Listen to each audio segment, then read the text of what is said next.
भाग 3 अभ्यास। बाहरमुखी से अंतर्मुखी। लक्ष्य 1, साधन अनेक। भगवद गीता के अनुसार ध्यानेन आत्मनि पश्यन्ति केचिद आत्मानमात्मना अन्य सांख्येन योगेन कर्म योगेन चापरे। अर्थात कुछ लोग ध्यान योग के द्वारा अंतर में सत्य की पहचान करते हैं, कुछ ज्ञान योग के द्वारा और कुछ अन्य निष्काम कर्म योग द्वारा। हिंदू धर्म विश्व के प्रमुख धर्मों में से एक है। इस धर्म का कोई एक सर्वमान्य सिद्धांत नहीं है, कोई एक संस्थापक नहीं है, कोई एकमात्र ग्रंथ नहीं है। इसीलिए इस धर्म में मुक्ति का कोई एक मार्ग नहीं है। युगों से यह धर्म अन्य धर्मों के विचारों, मान्यताओं और मतभेदों के प्रति उदार रहा है। फलस्वरूप हिंदू धर्म में विचारों की स्वतंत्रता, आलोचना और मतभेद को इतना स्वीकार किया गया है कि इसमें से कई विचारधाराएं और परंपराएं विकसित हो गईं। यह धर्म हर प्रकार के परिवर्तन को स्वीकार करके उसके अनुसार ढल गया। कुछ पुरानी परंपराएं तो अपने आप ही समाप्त हो गई हैं। कहीं कहीं पुरानी और नई मान्यताएं साथ साथ चलती रही हैं। वास्तव में आज भी इस धर्म में नई नई विचारधाराएं विकसित हो रही हैं।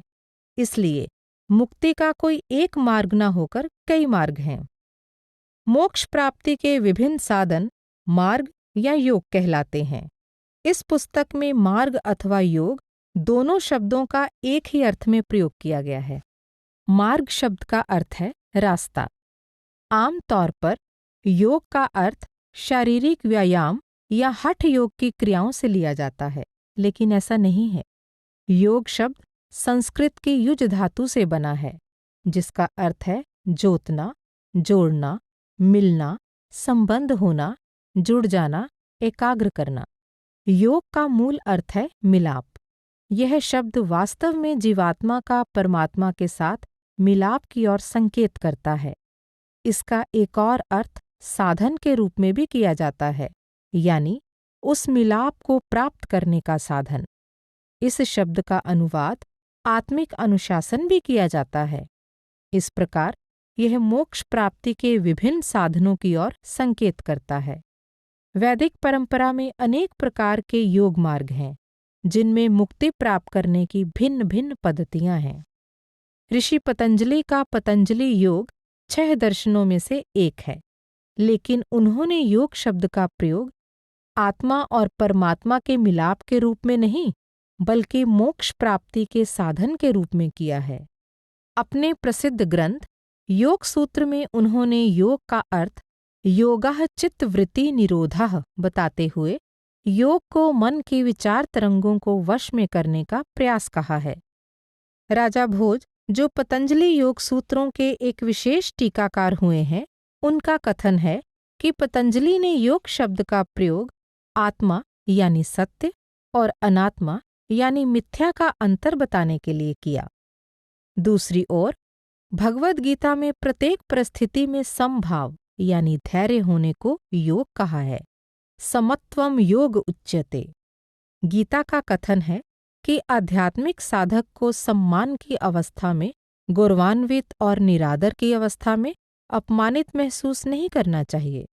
उसे सफलता असफलता, सुख दुख, जय पराजय, लाभ हानि आदि प्रत्येक परिस्थिति को शांति और धैर्य से स्वीकार करना चाहिए। मन का ऐसा संतुलन योग कहलाता है। भगवान श्री कृष्ण का कथन है युक्ताहार विहारस्य युक्त चेष्टस्य कर्मसु युक्त स्वप्नावबोधस्य योगो भवति दुःखः। अर्थात योग उस व्यक्ति के दुखों का नाश कर देता है जो आहार व्यवहार में तथा सुप्त और जागृत अवस्था में संयम बनाए रखता है। भिन्न भिन्न प्रकार के योग कोई गूढ़ या रहस्यमय साधनाएं नहीं हैं जो केवल गिने चुने लोगों के लिए हों। इनका अभ्यास कोई भी कर सकता है जो अनुशासन में रहने के लिए तैयार हो और जिसमें ऐसा करने की प्रबल इच्छा हो। जो साधक इन योग नियमों का अभ्यास करता है उसे योगी या योगिनी कहते हैं। हालांकि योग का उद्देश्य मोक्ष प्राप्ति है, फिर भी अपनी चमत्कारिक शक्तियों का प्रदर्शन करने के लिए इसका अनैतिक ढंग से खुल्लम-खुल्ला दुरुपयोग किया गया है। कुछ योगी मन को एकाग्र करके कई प्रकार की तांत्रिक शक्ति विकसित कर लेते हैं, जिन्हें सिद्धि कहा जाता है। उनके अंदर कई प्रकार की शक्तियां आ जाती हैं, जैसे किसी दूसरे के मन के विचार पढ़ना, सूक्ष्म दृष्टि प्राप्त होना, भौतिक पदार्थों को प्रकट करना, आकाश गमन, अपनी आत्मा का दूसरे व्यक्ति के शरीर में प्रवेश करना, भिन्न भिन्न प्रकार के शरीर धारण करना, अदृश्य हो जाना। इन शक्तियों के प्रयोग का आध्यात्मिक अनुभव से कुछ लेना देना नहीं, बल्कि इसके विपरीत ये शक्तियां आध्यात्मिक विकास के मार्ग में बाधा हैं और अभ्यासी को उसके असली उद्देश्य से भटका देती हैं। अतः विवेकशील योगी ऐसी रिद्धि सिद्धियां जानते हुए भी उनका प्रयोग नहीं करते, क्योंकि उनका केवल एक ही उद्देश्य होता है और वह है मोक्ष प्राप्ति। पारंपरिक रूप से मोक्ष प्राप्ति की 6 पद्धतियां हैं, जिन्हें षड्दर्शन कहा जाता है। ये इस प्रकार हैं: 1. न्याय, 2. वैशेषिक, 3. सांख्य, 4. पतंजल योग, 5. मीमांसा, 6. वेदांत। अद्वैत, विशिष्ट अद्वैत, द्वैत। समय के साथ साथ वेदांत और पतंजल योग को छोड़कर शेष दर्शन शास्त्रों का महत्व धीरे धीरे समाप्त हो गया। इन दर्शन शास्त्रों की व्याख्याएं इतनी जटिल हैं कि इन्हें समझने में श्रोताओं का धैर्य जवाब दे जाता है। इसीलिए इस पुस्तक में उनका विस्तृत वर्णन नहीं किया गया है। हालांकि इन 6 दर्शनों के महत्वपूर्ण सिद्धांत परिशिष्ट शास्त्रों के अनुसार मोक्ष प्राप्ति की 6 पद्धतियों में दिए गए हैं। इन 6 दर्शन शास्त्रों के मुख्य सिद्धांतों को आधार बनाकर समय के साथ साथ और भी कई मार्ग विकसित होते गए, जिनमें कई आज भी प्रचलित हैं। पुस्तक के इस भाग में इनमें से कई महत्वपूर्ण मार्गों की व्याख्या की गई है। हिंदू धर्म ग्रंथों में बहुत से ऐसे संयुक्त शब्द मिलते हैं जिनका अंत योग से होता है। इनमें से अधिकांश शब्द स्वतंत्र विचारधारा का प्रतिनिधित्व नहीं करते। यहाँ पर योग शब्द का सामान्य अर्थ अभ्यास या अनुशासन पूर्ण साधना है। उदाहरण के रूप में संयुक्त शब्द ध्यान योग का अर्थ ध्यान का अभ्यास, बुद्धि योग का अर्थ विवेकपूर्ण ज्ञान का अभ्यास और मंत्र योग का अर्थ मंत्र यानी शक्ति से भरपूर शब्दांश या शब्दों के समूह का जाप करना है। ये सभी किसी न किसी योग में शामिल हैं, जिनका उल्लेख पहले किया गया है। कुंडलिनी योग और हठ योग तांत्रिक परंपरा का अंश हैं, जो इस पुस्तक के दायरे से बाहर है। इसके बावजूद उचित स्थानों पर इसके बारे में संकेत दिए गए हैं। निवृत्ति मार्ग यानी त्याग का मार्ग, कर्म योग यानी निष्काम कर्म करना, ज्ञान योग यानी ज्ञान का मार्ग, भक्ति योग यानी प्रेम और श्रद्धा का मार्ग, राजयोग, प्रपत्ति मार्ग यानी आत्मसमर्पण का मार्ग, नाद योग यानी दिव्य धुन का सुनना। इन सभी योग मार्गों में लगभग 2 धारणाएं एक जैसी हैं: मन को वश में करना और ध्यान का अभ्यास करना, क्योंकि धर्म ग्रंथों में भी इन दोनों विषयों पर बहुत बल दिया गया है। इसलिए विभिन्न मार्गों पर चर्चा करने से पहले इन पर अलग से चर्चा की गई है। इस भाग में वर्णित योग मार्ग किसी बंद कोठरी की तरह नहीं है, जहाँ किसी एक मार्ग का अनुसरण करते हुए व्यक्ति किसी दूसरे मार्ग के सिद्धांतों को अपना नहीं सकता। व्यावहारिक रूप से देखा जाए तो ये सब एक दूसरे के पूरक हैं। एक योग मार्ग की विधि और सिद्धांत दूसरे योग मार्ग की विधि से मेल खाते हैं। कुछ सिद्धांत तो बिल्कुल ही एक जैसे हैं।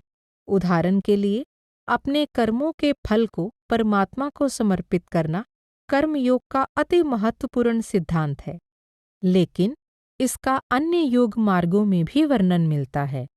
इसी प्रकार ध्यानाभ्यास का भक्ति योग, ज्ञान योग, राजयोग तथा नाद योग में विशेष महत्व है। इन योग मार्गों में भिन्नता इसलिए दिखाई देती है क्योंकि ये भिन्न भिन्न सिद्धांतों पर अधिक बल देते हैं।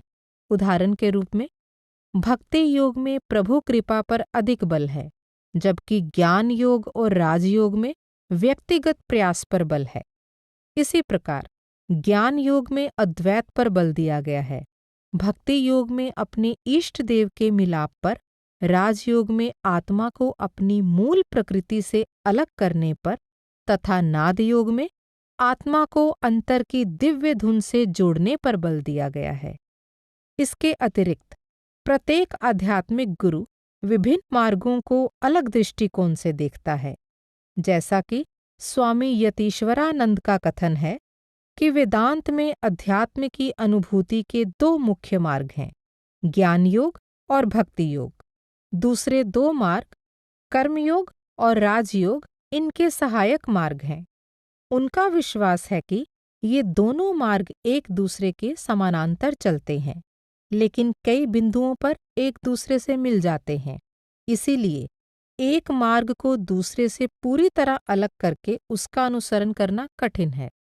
किसी अन्य आध्यात्मिक गुरु का मत इससे अलग हो सकता है, अतः यही उचित होगा कि किसी भी योग मार्ग का अनुसरण करने का निर्णय अपने आध्यात्मिक गुरु पर छोड़ दिया जाए। ध्यान देने योग्य बात यह है, यद्यपि सब मार्गों में समानताएं भी हैं और असमानताएं भी, लेकिन कुछ आधारभूत सिद्धांत ऐसे हैं जो सभी मार्गों में एक जैसे हैं, जैसे कार्यकारण का सिद्धांत, कर्म और पुनर्जन्म का सिद्धांत, एकेश्वरवाद का सिद्धांत। हालांकि अधिकतर मार्ग एक परमात्मा के कई साकार रूपों को स्वीकार करते हैं, धर्म का महत्व यानी सदाचार, जन्म और मृत्यु के चक्र से मुक्ति की आवश्यकता, मन को नियंत्रण में रखने का महत्व तथा मुक्ति प्राप्त करने के लिए ध्यान साधना। महत्वपूर्ण बात यह है, यद्यपि वैदिक परंपरा में लक्ष्य की प्राप्ति पर पूरा बल दिया गया है, लेकिन उस लक्ष्य तक पहुंचने के लिए किसी एक मार्ग का समर्थन नहीं किया गया है। ऐसा विश्वास किया जाता है कि जैसे पर्वत पर चढ़ाई के रास्ते अलग अलग हैं, लेकिन शिखर एक है।